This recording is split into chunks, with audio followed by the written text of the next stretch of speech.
What's up, YouTube? Welcome back to Celios Network. Today I wanted to look at some top 8 standings and the deck lists from recent online events on Play Limitless TCG, with the new Astral Radiance cards being played and the metagame quickly developing.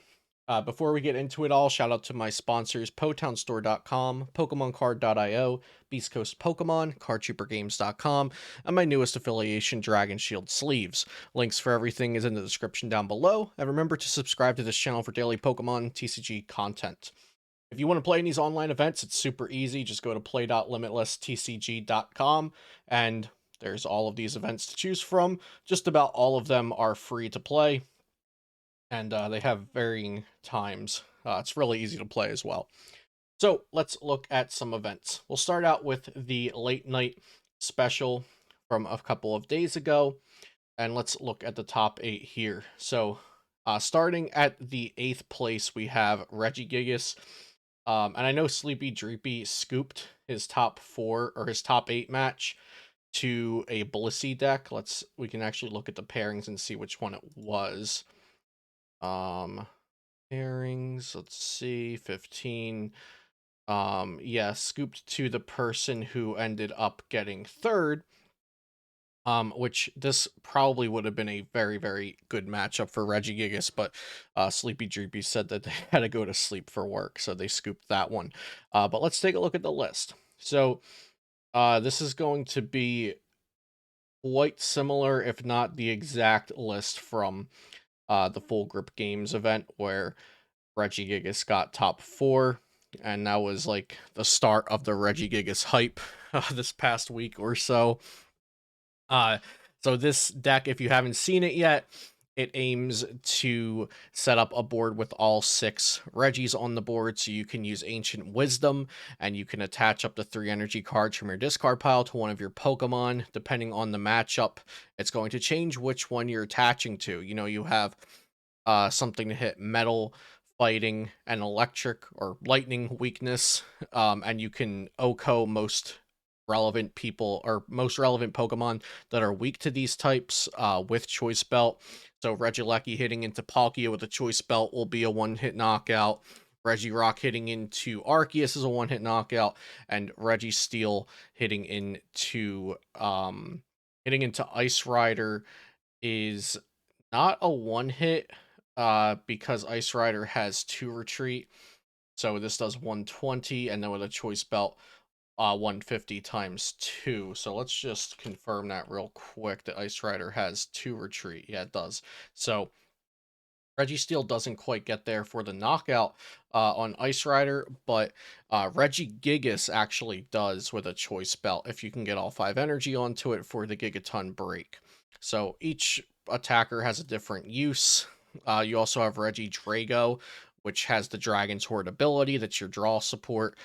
Put it into the active, and then you can draw until you have 4 cards in hand. And something else to note is that if you scoop up net Regigigas and put it back down, you can activate the Ancient Wisdom ability again. So that's pretty noteworthy as well. Moving up, we have 7th place a Palkia V-Star Inteleon list using the Starmie V and Radiant Greninja. This one is using 4 Battle VIP Pass with 1 Irida. We've seen a lot of lists that play multiple Irida, then play some Battle VIP Pass. This one's kind of the inverse. It's playing 4 Battle VIP Pass and just 1 Irida. Irida searches your deck for a Water Pokemon and an item card. So, you know, on turn 1 going second, if you have this in your hand, you can play it to search for the Battle VIP plus another water Pokemon, essentially just getting 3 basics down if you want, pretty easily.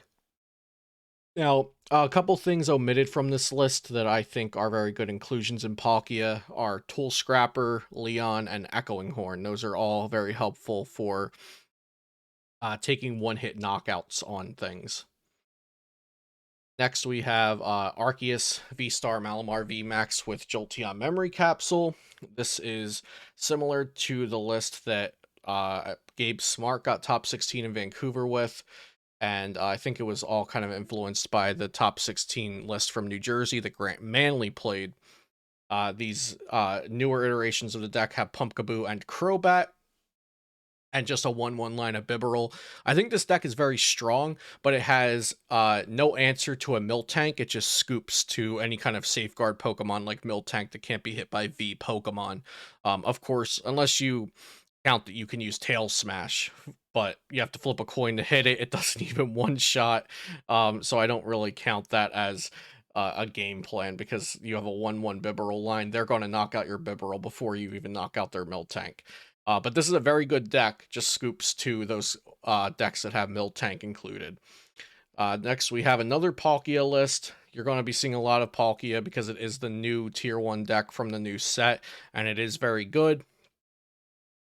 This list includes Irida, does not include Battle VIP. It does include Starmie.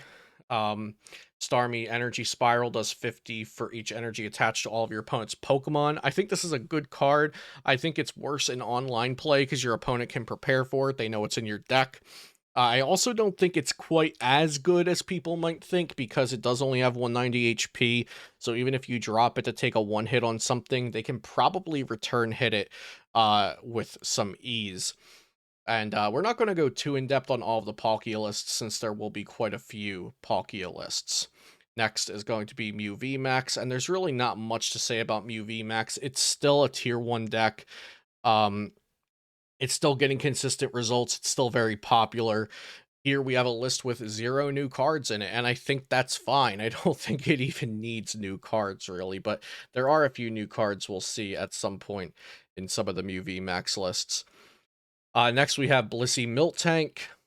Blissey Miltank, this person actually got 3rd in this tournament and then 1st in another tournament that we'll be looking at. I've covered this list a few weeks ago when looking at some Japanese lists, and then we also covered it again when the set came out on PTCGO, and here we are looking at it again. It's pretty popular, honestly, for the kind of deck that it is, and it's also seeing some success. I don't think this deck is a meme. I don't think this deck is just like a funny budget deck. I think it's actually pretty good if people don't tech for Miltank. But that's the thing. If people start teching for Miltank with extra shady dealing Inteleons, with non-V Pokemon in their decks, with attackers that have a shred attack, like Hisui Tetsuji V and Aegislash V, things like that, then Miltank gets a lot worse, and this deck in relation gets a lot worse. Another Regigigas deck. This one playing one of the Regidrago from Evolving Skies that does 240. So that's 270 with a choice belt. So that's pretty good, but I don't know that that's better than just playing the 3rd Regieleki, because Regieleki is actually a really good attacker, even into things that aren't weak to lightning, because you do bench damage. You could do like 40 to 2 Sobbles and like threaten them if they don't evolve the Sobbles, that those can just get knocked out next turn by another Terra Spark. So this list is a little different because it's adapting with the grass energies to be able to attack with dragon energy easily.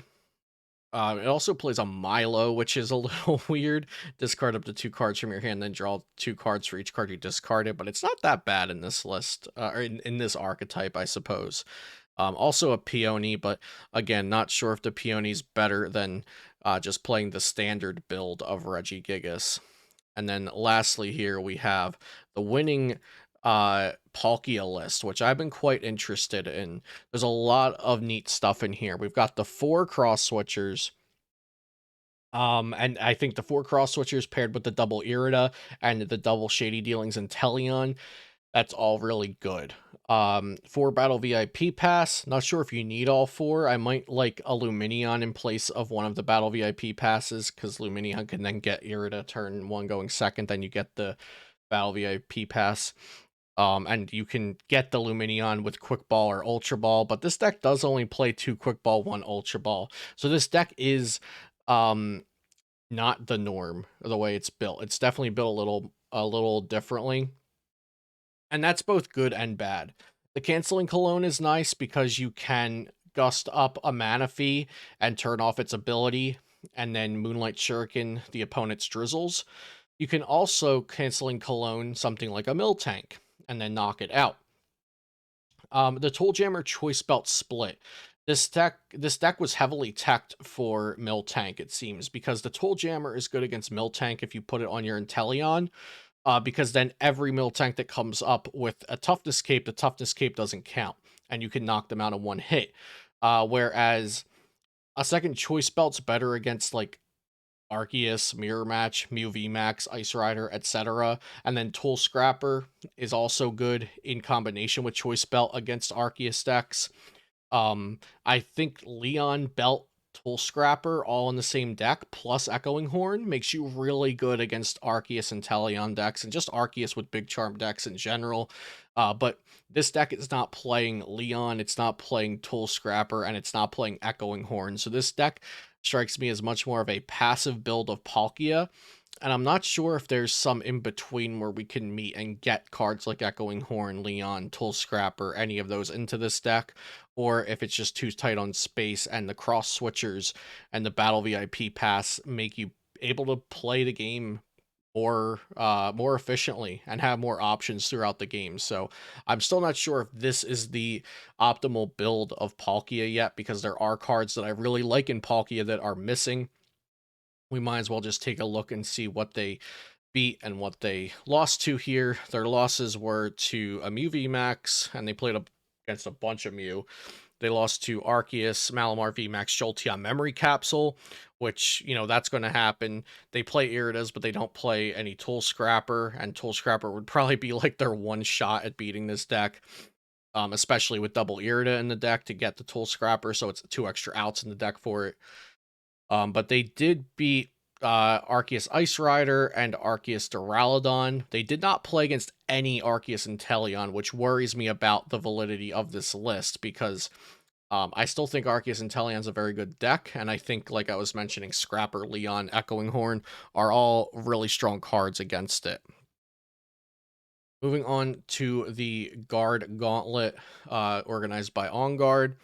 We have an Ice Rider Calyrex in top cut. Now, this one's not including Palkia V-Star, but some of the Ice Rider decks do play like a 1-1 or a 2-2 line of Palkia V-Star, because the ability's good and it can be a good secondary attacker. You know, they have different weaknesses. Palkia is a 2-prizer, Calyrex is a 3-prizer, so they can complement each other in that way that they have different weaknesses. I think Ice Rider is pretty good because it hits 280 with a choice belt. Again, I kind of like Leon in this deck too. I'd like to see Leon in there just because like choice belt plus Scrapper means you knock out a big charmed Arc, or choice belt plus Leon means you knocked out a big charm Arceus. Also, you can include Radiant Hawlucha in here to make knocking out Mew VMAX a lot more possible. But if they have Oricorio down, you do need the belt Hawlucha plus either Temple of Sinnoh and quick shooting to quick shooting through the fusion energy, or you need the Leon if they have the Hawlucha down. It just seems like a lot of people are not a fan of Leon as much as I am. So let's continue looking at these lists. We've got Palkia here. We've got another Palkia deck. This one's playing 3 Irida and 1 Battle VIP pass, and this is playing a lot of the cards I mentioned. It has Echoing Horn, it has Leon. It does not have Tool Scrapper, but the belt plus Leon can get you there against Arceus. It is playing double quick shooting, and I think double Shady Dealings is probably better because double Shady Dealings is more consistency. Aqua Bullet's a good attack, and it's great against the Miltank decks as well. Only one Stadium is in here as well, not playing Path. Also not playing any Marnie or any Roxanne. I feel like the lack of Hand Disruption plus the lack of Path probably makes this deck worse against Mew. So I'd just like to see... They played against 0 Mew in this tournament, so we can't actually check on that to see how they did against Mews. At 6th place, we have a Gengar VMAX deck.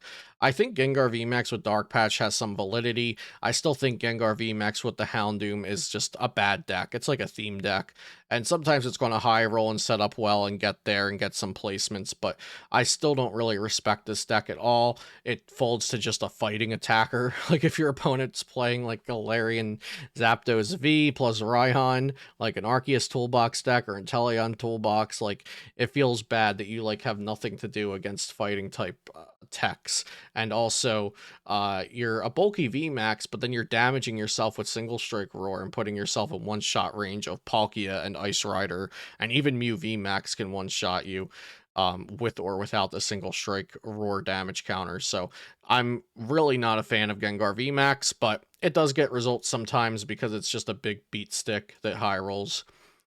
Next we have another Palkia list, playing the Iridas, playing a Celebration Mew as well, with no Balloon, just to scoop up net. I feel like the Mew, and we'll see sometimes a 1/1 Bibarel, that's like people being concerned with Roxanne, trying to tech for that, like, oh, they Roxanne knockout, we'll just send up Mew, try to get an item card that helps us continue our turn, maybe an Evolution Incense for Shady Dealings and Teleon or something.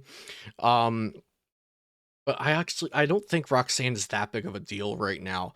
It's not in every deck, and not every deck can even guarantee it. Like, there's decks that play a one of Roxanne right now that aren't even playing a way to search it out. They just have to have it in their hand or like draw into it with like Bibarel or Crobat or something. So but other than that, this list is playing the Jammer belt again. I am I don't know. I'm a fan of double belt. I'm just trying to beat the best decks. I'm trying to beat Palkia, Mirrors, Arceus, Mew, and the Jammer doesn't really help against those. So that's why I personally am not a fan of the Jammer in place of the second belt, and then no Tool Scrapper, but it does save space, and it technically almost replaces the belt and the Scrapper at the same time, but just not. I just don't think it's as good, obviously, but it does save space in the deck. We've got a another Mew VMAX deck here. Again, no new cards at all. Playing the catchers. Mew VMAX is still a great deck. Like I said, we don't really need to cover that one too much. Then we have two Miltank decks. One of them is the person who got top 4 in the last event we just looked at. This one here that got third place is playing a Dunsparce, so Miltank and Blissey are no longer weak to fighting. That can be useful sometimes. I like that tech. The Eviltal I didn't mention before, but that's great against Mew to remove their energies with Cry of Destruction. Everything else I think is pretty standard. The Team Yeltao is just some extra healing for your Blissies or your Miltanks. And that's something you can really just throw into any Blissey Miltank deck.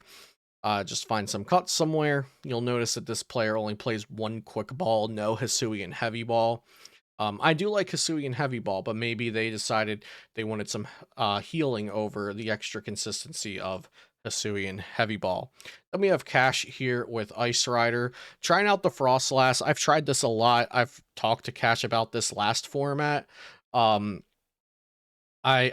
do like the Cash has the Leon double choice belt Scrapper, the same kind of lineup that I like in my Palkia list. The Frostlass that accelerates a water energy from discard is really nice. Cash said that if he had Palkia V-Stars online, he would have just tried a 1/1 Palkia V-Star in its place, but this did the job. Yeah, he ended up losing to Miltank. One of the games against the Blissey Miltank, he told me that he prized his Shady Dealings in Teleon, so potentially thinking about playing a second Shady Dealings if worried about Blissey Miltank. And then here we have the same person from the last tournament.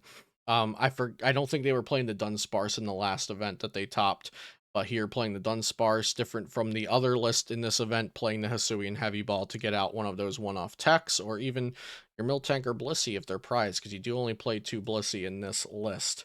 And then finally, we'll look at this event. I don't know what's going on with this event. It still shows that like people are live and the event hasn't actually closed out, but the event did finish. Finals did finish. This is the final standings.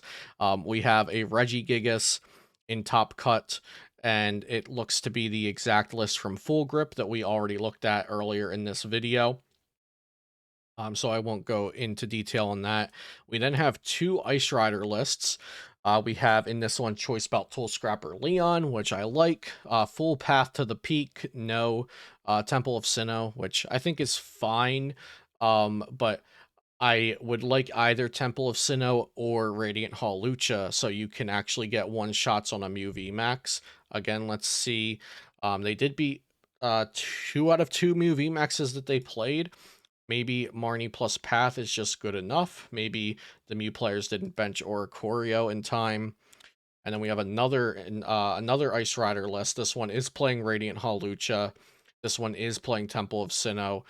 This one's a little more spread out in the trainers. It's playing one Battle VIP pass and Irida, no path to the peak. So we're seeing very, also the cross switchers, 3 cross switchers. We're seeing very different lists of the same archetypes being successful. So we're in a confusing time right now trying to figure out how you need to build these decks, or if all of these variants can succeed, but trying to figure out which one's optimal is quite hard right now, because it seems like you can get away without the extra like damage boosts in Palkia and Ice Rider, like the Leon extra choice belt, Tool Scrapper, Echoing Horns, and but you can also succeed with them.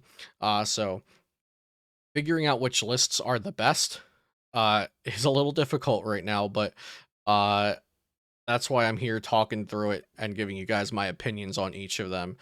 Here we have Arceus, Inteleon. I think Arceus Inteleon should be playing Avery and Collapse Stadium to help against Palkia. 10,000% play Avery and Collapse Stadium, in my opinion. Um, Fan of Waves I don't really like, especially since Palkia is one of the big decks right now that we're looking out to beat. But they did do well with that list. And then we have the same exact Arceus Malamar VMAX Jolteon Memory Capsule list that we looked at earlier already. I think this deck is very good. Again, it just folds to Miltank. Then we have actually a Palkia Bibarel list playing 4 Irida, just the one memory capsule. I'm sorry, memory capsule, just the one battle VIP pass. Avery is in here, which I would love to hear the reasoning for, but at face value, it seems pretty horrible because we want our opponent to have a large bench so we do more damage. The Avery seems pretty bad to me, but maybe there's reasoning for it that I'm overlooking. I don't think this is ever better than the Inteleon version, though. I think Palkia just carried this deck to a top 4. I don't think it's ever better than Inteleon. This deck I'm very interested in, and I also showed it in yesterday's video when we were talking about rogue decks. So I won't go too far into it since it was already in yesterday's video, but Arceus is a good card, obviously. Tapu Koko VMAX is great against Palkia. It's also good in combination with Roxanne and Path to the Peak. And then Hisuian Decidueye V swings through Miltank's ability. And Hisuian Decidueye V Star is just a solid fighting type attacker for fighting weak matchups. And lastly, the tournament was won by Palkia V Star. And I actually really like this list. It's similar to the first place list that we looked at from the late night McCormick's list. With the Irida, but it does not play Battle VIP Pass. It does play Echoing Horn, and it does play Tool Scrapper, and it does play Double Choice Belt. I would immediately drop the Hisuian Heavy Ball for a Leon myself. But yeah, I do like this list. I also don't know if I'd rather have the Pal Pad or if I'd rather cut the Pal Pad and something else for or the Pal Pad something else for 2 cross switchers, or maybe just cut the one boss and something else for 2 cross switchers since it already has the Pal Pad, so one boss could be doable. But I'm leaning towards this kind of list as being what I think is like optimal right now. I am testing this list. I actually took a break of testing this list with some changes to record this video.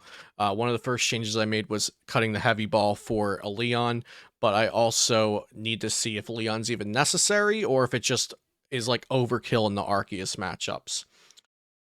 But yeah, so looking at 3 different top 8s from this week, we have Palkia and Inteleon winning 2 of them, Blissey winning 1, Regigigas getting second in 1, Ice Rider getting second in 1, and then Arceus Tapu Koko VMAX with Hisuian Decidueye V-Star getting second in the last one. So I hope you guys enjoyed this video, and be sure to subscribe to the channel for daily Pokemon TCG content. I'll see you next time here on Celio's Network.